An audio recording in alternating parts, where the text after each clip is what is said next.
శుద్ధం పనమియ జినిందవరనేమి చందము కలంకం గుణరయన భూసనుదయం जीव सपरुवनम ओछम। बोलो देवादिदेव 1008 श्री श्रेयांसनाथ भगवान की जय। देवादिदेव 1008 श्री नेमिनाथ भगवान की जय। देवादिदेव 1008 श्री बाहुबली भगवान की जय। सिद्धांत चक्रवर्ती आचार्य श्री नेमि चंद्राचार्य महामुनिराज की जय। संत शिरोमणि आचार्य गुरु और विद्यासागर जी महामुनिराज की जय। विद्याकुल शिरोमणि आचार्य श्री समय सागर जी महामुनिराज की जय। श्रमण शिरोमणि निर्यापक महाश्रमण मुनि पुंगव श्री सुधा सागर जी महामुनिराज की जय। समस्त मुनि संघ की जय। शीतकालीन अवकाश के बाद हमारी कक्षा यहाँ पर आज से प्रारंभ हुई है और जो वर्णन हमारा अभी तक चल रहा था उसी को हम आगे बढ़ाते हैं। हम जो है तो अभी तक गति मार्गना के विषय में पढ़ रहे थे और गति मार्गना में प्रत्येक गति के विषय में गति की व्याख्या, गति किसे कहा जाता है, कौन से गति में किस तरह से दुख सुख होते हैं, इन सभी बातों को हमने देखा। फिर वहां पर कौन सा जन्म होता है, किस तरह से जन्म होता है, सांतर मार्गनाय क्या है, निरंतर मार्गनाय क्या है, इन सभी बातों को हमने समझा था। इसके उपरांत जो है तो हम यहाँ तक बढ़े हैं। अब जो है मनुष्यों की संख्या का विषय यहाँ पर चल रहा था और 158 नंबर की गाथा हम देख रहे थे कि तकार से लेकर सकार पर्यंत जितने अक्षर इस गाथा में बताए हैं उतने ही अंक प्रमाण पर्याप्त मनुष्यों की संख्या है। अब यहाँ पर देखिए त ल ली न म धू ग विमलम धूम शीलागा विचोर भय मेरु। अब ऐसा लगता है कि ये शब्द क्या है, तो वास्तविकता में इस गाथा में ये जो शब्द दिए हुए हैं ये शब्द नहीं है, ये क्या है, ये नंबर है। ये जो प्रत्येक संख्या यहाँ पर दी गई है इसके माध्यम से बहुत सारे नंबरों के विषय में यहाँ पर हमको जानकारी दी गई है। तो जैसे त शब्द आया, अब त की संख्या यहाँ पर क्या लेनी है, तो त की संख्या देखो नीचे चार्ट जो बना हुआ है वो नीचे चार्ट आपके पुस्तक में जो गाथा दी गई है ना वो गाथा के अनुसार है। तो क वर्ग जो है और च वर्ग इनको क्रम से लिखना है, ठीक है। अब च वर्ग लिखेंगे तो च वर्ग का पंचम वर्ण य नहीं लिखना है, सिर्फ च क वर्ग पूरा और च वर्ग झ तक। फिर ट वर्ग पूरा लिखना है और त वर्ग का भी पंचम वर्ण नहीं लिखना है, एक के नीचे एक। उसके उपरांत प वर्ग पूर्ण लिखना है, फिर यर लव श श स ह, ऐसे क्रम से हमने लिख दिए जैसे देखो स्क्रीन पर लिखे हुए हैं, आप यहां पर देख लीजिए। अब क्या करना है, प्रत्येक वर्ण के आगे हमें जो संख्या है वो संख्या जोड़नी है। तो संख्या हमने कौन सी जोड़ी, देखो क ख ग घ ङ च छ ज झ, और य नहीं लेना है, य के लिए शून्य लिया हुआ है, ठीक है ना। अब क्या किया, क ख ग घ ग, यहां पर हमने एक एक जो अक्षर है उसके आगे संख्या लिखी, 1 2 3 4 5 6, ठीक है ना। अब 1 2 3 4 5, 6 संख्या कहां से शुरू हुई, च छ ज झ य, ठीक है ना, च छ ज झ य। तो अब देखिए ये जो है ऊपर की गाथा, इस गाथा को डिकोड करने का तरीका हमको ऐसे मिलेगा। जब हम इसको डिकोड करेंगे तो प्रत्येक गाथा के अक्षरों से एक संख्या निकलकर जो आएगी वह संख्या उल्टी लिखी हुई रहती है। मतलब संस्कृत में और प्राकृत में जब भी संख्याएं लिखी जाती है तो वो उल्टी लिखते हैं, मतलब पीछे से आगे। तो यहाँ पर जो 29 अंक प्रमाण संख्या हमको प्राप्त होगी, वह 29 अंक प्रमाण जो संख्या है वह संख्या मनुष्यों की संख्या है। इसको निकालने की जो विधि है यहाँ पर जैसे चार्ट में बताया गया है वैसे आपको करना है। आपके लिए मतलब होमवर्क दिया गया था कि प्रत्येक अक्षर के सामने आप क्या करना है, एक एक जो है तो संख्या लिखनी है। अब संख्या लिखेंगे तो देखो, त ल ली न, तो त से आएगी 6, ल से आएगी 3, ली तो जहां पर मात्रा आएगी वो मात्रा नहीं गिननी, ल ही गिनना है, तो 3। और नीचे देखो लिखा हुआ है न और य को शून्य मानना है, न और य को क्या मानना है, शून्य मानना है। तो यहां पर न आया, त ल ली न, त मतलब 6, ल मतलब 3, फिर ली मतलब 3 और न मतलब शून्य। म, अब इस संख्या में देखो म कहाँ है, प फ ब भ म, म के लिए कौन सी संख्या है, 5, ध के लिए 9, ग के लिए 3, वी के लिए 4, म के लिए 5 और ल के लिए 3। अब आगे है धूमशीला गावी चोर भय मेरु। धू मतलब 9, म मतलब 5, सी मतलब 7, ल मतलब 3, ग मतलब 3, फिर वी मतलब 4, च मतलब 6, र मतलब 2, भ मतलब 4, य मतलब 1, म मतलब 5, र मतलब 2। फिर है त ट ह री ख झ सा। त मतलब 6, ट मतलब 1, ह मतलब 8, री मतलब 2, ख मतलब 2, झ मतलब 9 और सा मतलब 7। इस प्रकार से ये संख्या निकल कर आएगी। अब ये संख्या जो है हमें यहां से प्राप्त हो गई, तो इन्हीं प्राप्त अंकों को हमें क्या करना है, दाएं से बाएं लिखते हुए चलना है। मतलब उल्टा, जैसे सा पे 7 लास्ट आया ना तो 7 को पहले लिखो, फिर झ से 9 आया उसके बाद 9 लिखो, ख को 2 आए तो 2 लिखो, फिर र को 2 आए तो 2 लिखो, फिर ट को कितना है, ट के पहले ह को 8, फिर ट को 1, त को 6। ऐसा उल्टा जब हम लिखेंगे तो दाएं से बाएं लिखने पर 29 अंक प्रमाण पर्याप्त मनुष्यों की संख्या प्राप्त होती है।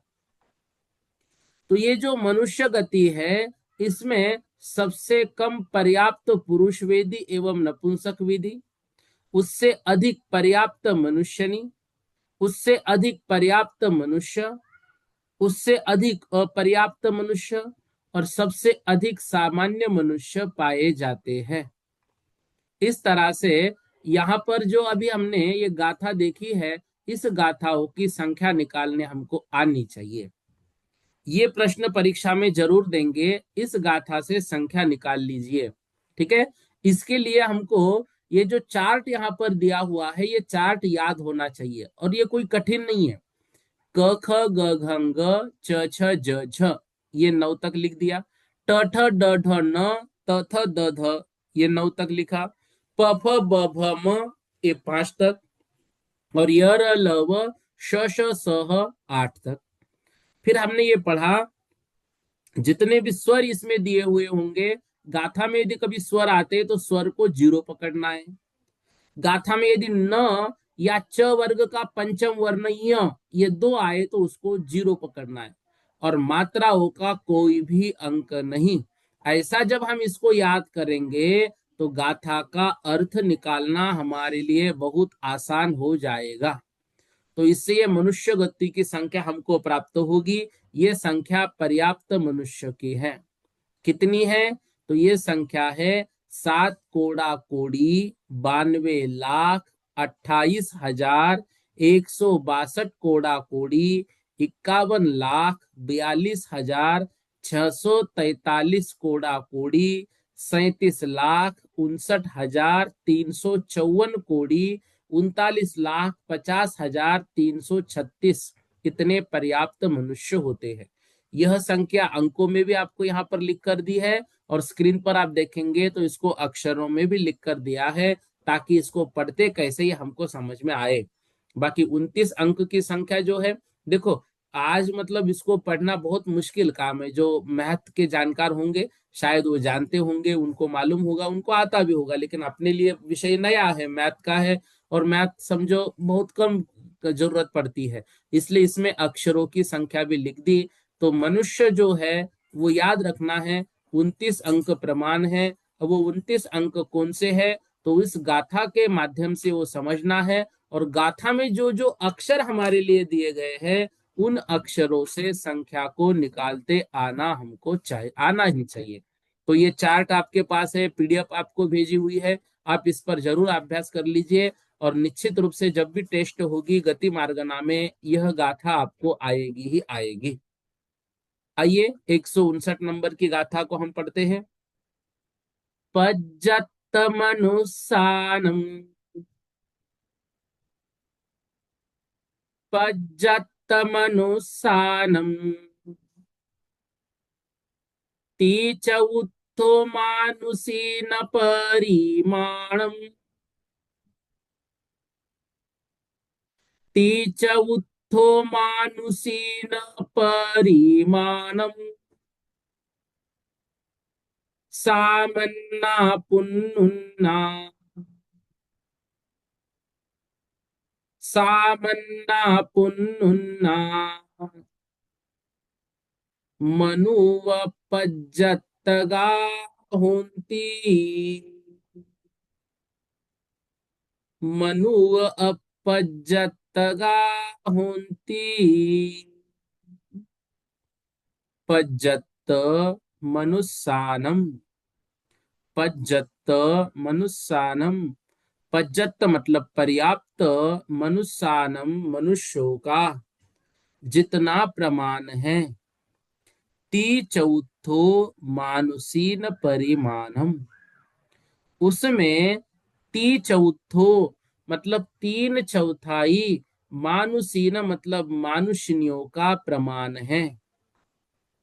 सामान्य पुन्नुन्ना सामान्य, जो सामान्य से पुन्नुना मतलब पर्याप्तक मनुष्य है, उना पुन्न उना, तो सामान्य से पर्याप्तक मनुष्यों को उना जो उनका प्रमाण है वह घटा दिया जाए, मनुव अपज्जत्तका होन्ति, तो जो शेष रहते हैं उतने अपर्याप्त मनुष्य होते हैं। पर्याप्त मनुष्यों का जितना प्रमाण है उसमें 3/4 मानुषियों का प्रमाण होता है, और सामान्य मनुष्य राशि में से पर्याप्तक का प्रमाण हमने घटा दिया तो जो शेष बचेंगे उतने अपर्याप्तक। तो ऊपर जो पर्याप्तक मनुष्य हमको बताए गए हैं वो पर्याप्तक मनुष्य जो है वह पर्याप्त, वो संपूर्ण मनुष्य नहीं, वो पर्याप्तक मनुष्यों की संख्या है। अब उसमें सामान्य जितनी मनुष्य राशि होगी उसमें पर्याप्तक मनुष्यों का प्रमाण हमने जो 29 अंक ऊपर पढ़ा उसको घटा दिया, जो शेष बचे वो अपर्याप्त मनुष्य। और जितने पर्याप्त मनुष्यों का प्रमाण है उसमें 3/4 मानुषियों का प्रमाण है। ठीक है ना, 3/4 मतलब जितने भी मनुष्यों का प्रमाण आएगा उसका 3/4, जैसे 100 है मान लो संख्या, तो 100 को 3/4 निकालना है, तो 100 को पहले 4 भागों में बांटना पड़ेगा, 25 25 25 25 4। अब उसमें से 4 में से 3 हिस्सा निकाल दिया मतलब 75। ठीक है ना, तो जितने पर्याप्तक मनुष्य है उसमें 75% मनुष्यनी है, उतनी संख्या स्त्रियों की है। जितने मनुष्य उसमें 75% मनुष्यनी होते हैं।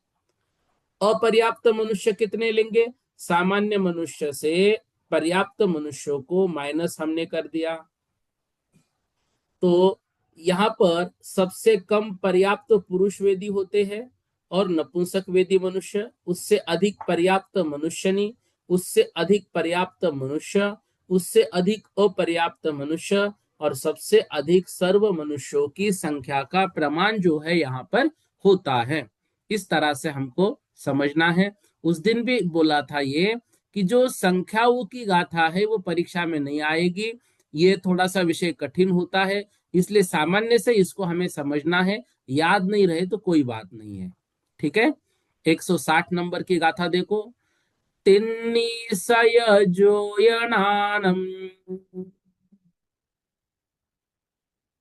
तिन्निसयजोयनानम्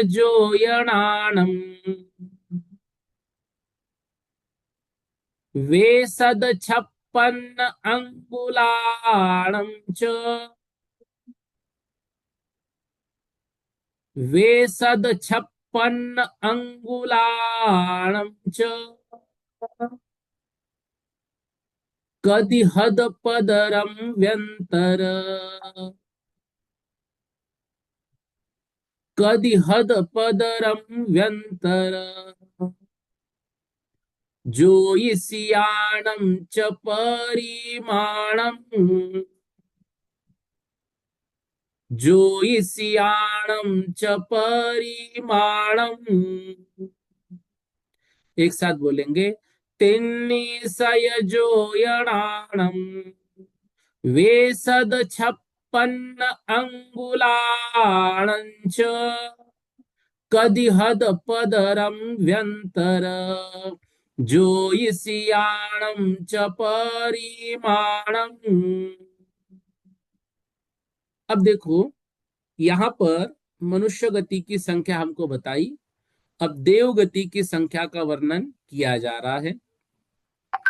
तिन्नी सय, तिन्नी सय मतलब 3, सय मतलब 100, जोयनानम योजन का, 300 जोयनानम मतलब योजन के, वेसद 56 अंगुलानम, वे मतलब 2, सद मतलब 100, 56 मतलब 56 मतलब 256, अंगुलानम अंगुलानंच अंगुल के, दो संख्या यहां पर प्राप्त हुई।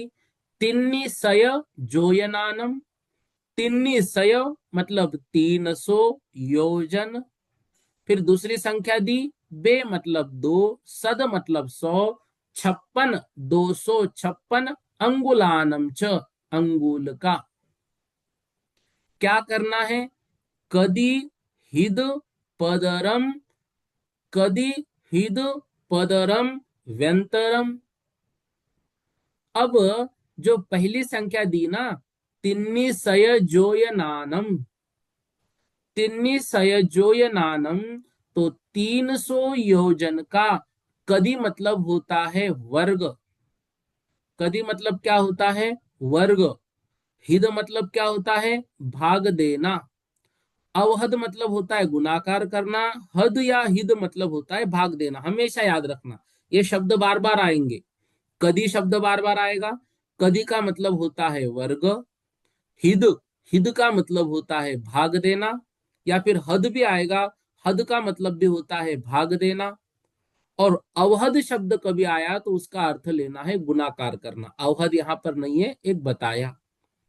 पदर यहां पर आएगा जगत प्रतर, पदर मतलब जगत प्रतर, मतलब जो जगत के मतलब 3 लोक के जितने प्रतर होते हैं, ठीक है ना, वो जगत प्रतर।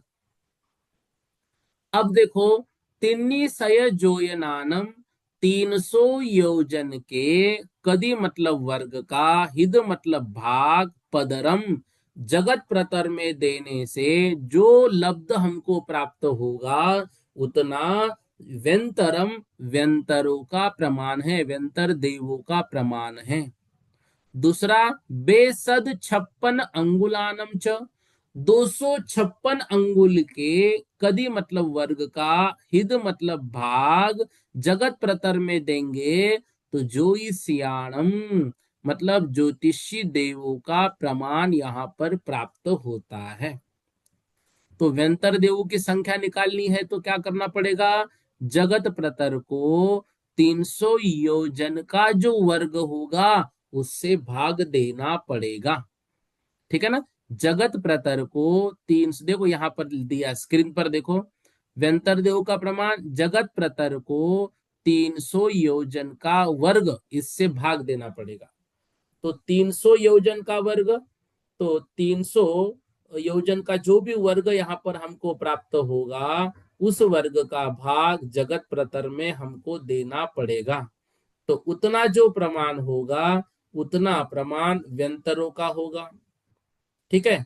और जो 256 है उस 256 के वर्ग का भाग जगत प्रतर में दिया, तो ज्योतिषी देवों का प्रमाण जो है तो हमको यहाँ पर प्राप्त होगा।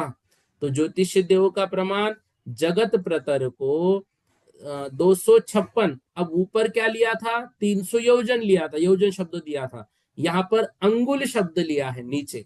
तो 256 के अंगुल का वर्ग, तो 256 अंगुल मतलब यहाँ पर सुच्चांगुल, सुच्चांगुल कहो, अंगुल कहो या व्यवहार अंगुल कहो, एक ही बात होती है। मतलब ये जो हमारा अंगुल होता है ना, इस अंगुल की लंबाई और चौड़ाई ये कहलाता है वर्ग, लंबाई चौड़ाई और गहराई ये कहलाता है घन। ठीक है ना। तो सुच्चांगुल मतलब ये अंगुल, तो 256 सुच्चांगुल का वर्ग इसका भाग जगत प्रतर में दिया, तो यहां पर क्या हो जाएगा, ये ज्योतिष देवों की संख्या हमको प्राप्त होगी। दोनों भी संख्या असंख्यात है। इन दोनों की संख्या जब निकालेंगे तो दोनों भी असंख्यात है। इसलिए वो प्रमाण हमको सिर्फ बता रहे इतना इतना हो सकता है, बाकी यदि देखा जाए तो इसका उत्तर असंख्यात आता है। मतलब संख्या कितनी होती है, तो असंख्यात होती है। ठीक है।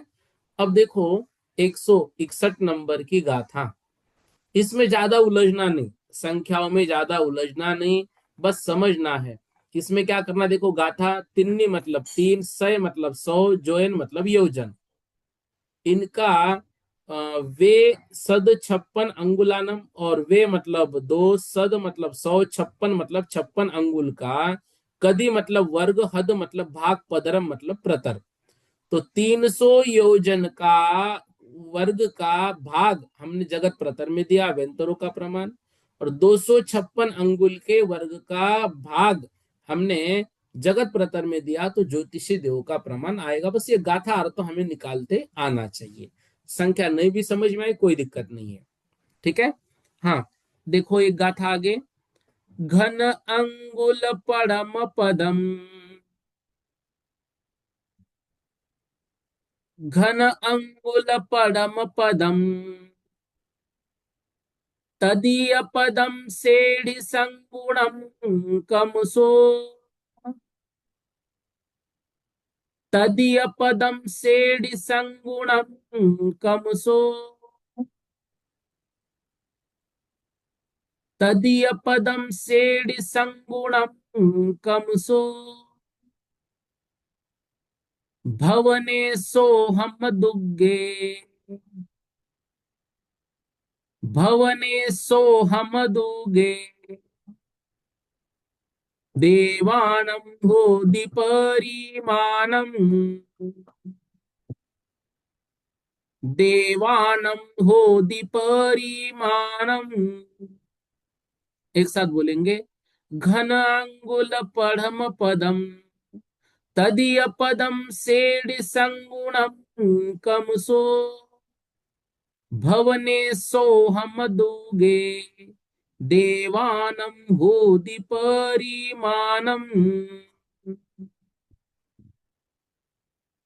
अब देखो, घन अंगुल पढ़म पदम, घन अंगुल मतलब घनांगुल के, पढ़म मतलब पहले, पहले पढ़म पदम पहले पद का, तदीय पदम, तदीय पदम मतलब तीसरा पद मतलब वर्गमूल। ठीक है ना। जैसे वर्ग होता है तो 2 बार, वर्गमूल 3 बार। ठीक है ना। तो उसका तीसरा पद हमें निकालना, मतलब वर्गमूल निकालना है। तो घनांगुल के पहले का वर्गमूल, इसका सेड़ी संगुणम, श्रेणी मतलब यहाँ पर जगत श्रेणी, जितनी श्रेणियां बनी हुई है, पहले प्रतर देखा था, अब यहाँ पर श्रेणी। तो जगत की जितनी श्रेणियां होंगी, तो घनांगुल के तीसरे वर्गमूल से जगत श्रेणी को गुना करने पर जो भी लब्ध हमको प्राप्त होगा, वह लब्ध सोहम दुगे। सोहम मतलब सौधर्म और ईशान, ये दोनों के भवने, मतलब उस भवन में रहने वाले सौधर्म और ईशान स्वर्ग के देवानम देवों का होदि परिमाणम प्रमाण होता है। घनांगुल के तृतीय वर्गमूल से जगत श्रेणी को गुना किया, जो लब्ध प्राप्त हुआ उतना सौधर्म ईशान, इसका हमें जो सौधर्म और ईशान है उन दोनों स्वर्ग का जो है तो प्रमाण प्राप्त होगा। अब यहाँ पर भवने मतलब भवनवासी देव, और सोहम दुगे मतलब सौधर्म और ईशान स्वर्ग। तो भवनों में रहने वाले भवनवासी देव, उनका प्रमाण क्या होगा? जगत श्रेणी जो है उसको गुणित करना पड़ेगा घनांगुल के वर्गमूल से। और ये सौधर्म और ईशान स्वर्ग जो है, वो सौधर्म और ईशान स्वर्ग में वो जो जगत श्रेणी है, उस जगत श्रेणी को भी घनांगुल के वर्गमूल से गुणित करना है, लेकिन दुगे शब्द दिया है। तो दुगे मतलब यहाँ पर क्या करना है, घनांगुल के तृतीय वर्गमूल से जगत श्रेणी को गुना करने पर जो लब्ध प्रमाण प्राप्त होगा, वह लब्ध प्रमाण होगा सौधर्म और ईशान का। और घनांगुल के प्रथम वर्गमूल से जो जगत श्रेणी का गुना करने पर लब्ध प्राप्त होगा, उतना होगा भुवनवासी देवों का प्रमाण। दो शब्द आए, घनांगुल के पढ़म पदम प्रथम वर्गमूल का जगत श्रेणी से गुना किया, वह आया भुवनवासी देवों का प्रमाण। घनांगुल के तदीय पदम तीसरे वर्गमूल का जगत श्रेणी में गुना करने पर जो लब्ध प्रमाण प्राप्त होगा, वो आएगा सौधर्म और ईशान का। तो भुवनवासी देवों की संख्या जगत श्रेणी गुणित घनांगुल का वर्गमूल, सौधर्म और ईशान स्वर्ग की संख्या जगत श्रेणी गुणित घनांगुल का जो वर्गमूल है, वह भी कितना पद? तृतीय वर्गमूल। ठीक है ना, वो तृतीय वर्गमूल वहां पर निकालना हमें समझना है। यहाँ पर देखो इस तरह से स्क्रीन पर आप देखिए, श्रेणी गुणित घनांगुल, ये ऐसा आता है वर्गमूल के लिए चिन्ह। और सौधर्म ईशान का जो है श्रेणी गुणित, वो तृतीय वर्गमूल है ना, तो ये इस तरह से वो घनांगुल का जो है तृतीय वर्गमूल होता है। ऐसे हमें यहाँ पर समझना चाहिए। इसके ऊपर क्या करना है, तो इसके ऊपर की संख्या यहाँ पर बता रहे हैं। 162 नंबर की गाथा देखिए, तत्तो एगार नवस, तत्तो एगार नवस, ग भी लीजिए, तत्तो एगार नवसग, पंचौनीय मूल भाजिदा सेड़ी, पंचौनीय मूल भाजिदा सेड़ी, पल्ला संखे जदिमा, पल्ला संखे जदिमा, पत्तेयम आनदा दिसुरा, पत्तेयम आनदा दिसुरा। एक साथ बोलेंगे, तत्तो एगार नवसग, पनचौनीय मूल भाजिदा सेड़ी, पल्ला संखे जदिमा, पत्तेयम आनदा दिसुरा। क्या कह रहे देखो, अब यहाँ पर देवों में ज्योतिष, व्यंतर, भुवनवासी और सौधर्म और ईशान स्वर्ग के देवों का वर्णन हो गया। अब ऊपर क्या बता रहे हैं, तत्तो एगार। अब यहाँ पर ऊपर के जीवों की संख्या बता रहे हैं। तत्तो मतलब इसके अनंतर, इसके आगे। एगार मतलब 11, एगार मतलब 11। नव मतलब 9। सग, सग मतलब 7। पन मतलब 5। चौ मतलब 4। ठीक है। नियमूल भाजिदा सेढ़ी, ऐसे मूल से भाजित करना है जगत श्रेणी को। पल्ला असंख्यज आदिमा, पल्य के असंख्यात ही है। अ आनदा दिसुरा, आनत आदि सुरा। देखो अब 162 नंबर की गाथा ध्यान से देखो।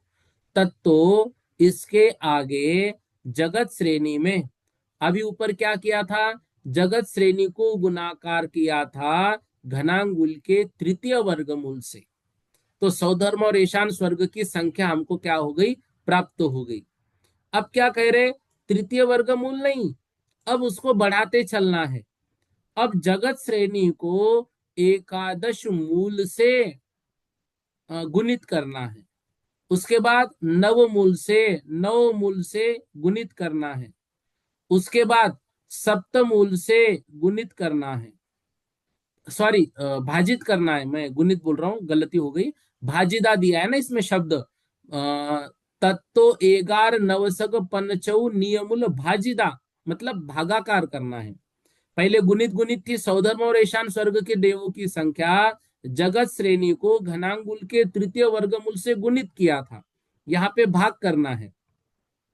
तो पहले मतलब इसके आगे, तत्व मतलब इसके आगे जगत श्रेणी को एगार मतलब एकादश मूल से भाजित करना है। फिर नव मतलब 9 मूल से भाजित करना है। सग मतलब 7 मूल से भाजित करना है। पंच मतलब 5 मूल से भाजित करना है। चौ मतलब चतुमूल से भाजित करना है जगत श्रेणी प्रमाण को। इतना। तो तीसरे कल्प से लेकर ये 12वें मतलब सहस्रार कल्प तक के देवों की संख्या यहाँ पर प्राप्त होगी।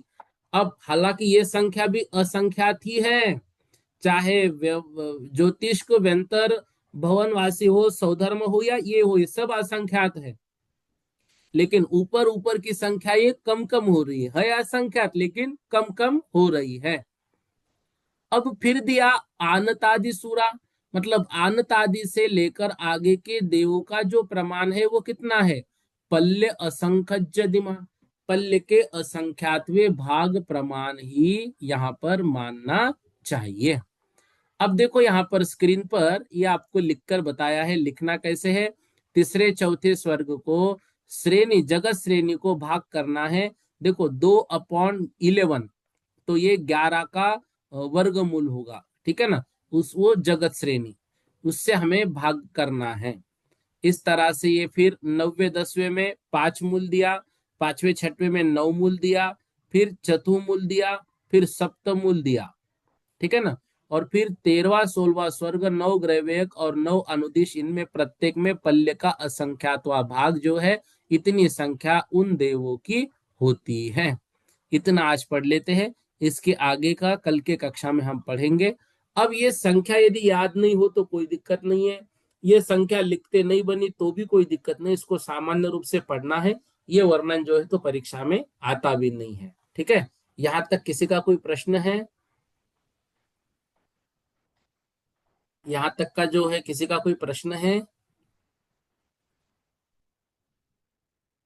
नहीं है, ठीक है। इतना आज कर लेते हैं, इसके आगे का कल की कक्षा में हम पढ़ेंगे। बोधि समाधि परिणाम विशुद्धि स्वात्मोपलब्धि शोषोक्य सिद्धि चिंतामणिम चिंतित वस्तुदानिम त्वमुंद मानस्य ममास्तु देवी।